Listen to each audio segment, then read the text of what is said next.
Kamusta ka, bestie?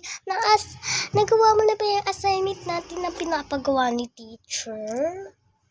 Ay, bestie, gawin mo na yan. Kundi, mapapatikim kayo sa akin. Hala, si Samantha.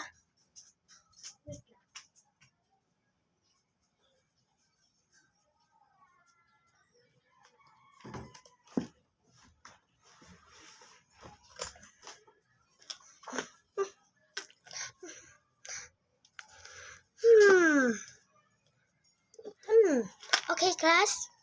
Ang gagawin natin ay math ngayon. Math ang atin gagawin. Kaya kayo ay may maghanda sa quiz. Ha! Ballpen!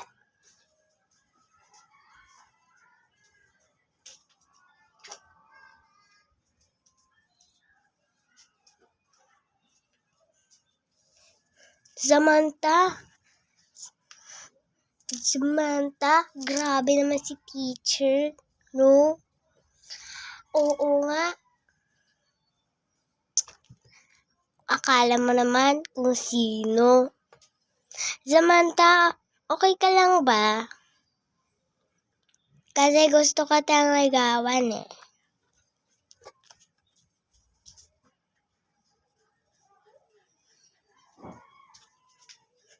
Kinikilig ako sa kanya. Hindi pwede to. Akala nyo magkakagusto sa inyo? Hindi. Kasi ako ang gusto niya. Samantha, pwede ba kitang ligawan? Hoy, makagrabe ka, ha? Akala mo naman ikaw close niya. Hindi. Wait lang. Kukunin ko lang.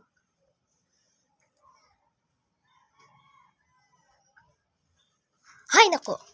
Mga Mare! Kamusta naman pala ang anak niyo? Nag-aalala ako sa anak ko.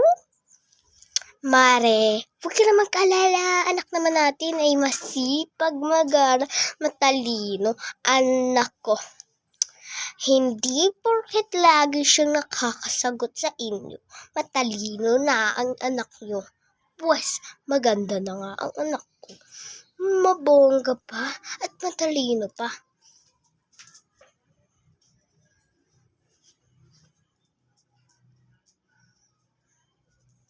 Ay, Mare, ay paano naman magiging matalino yung anak mo?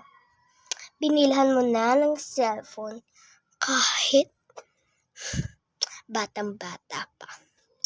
Hoy, hindi pa batang-bata ang anak ko.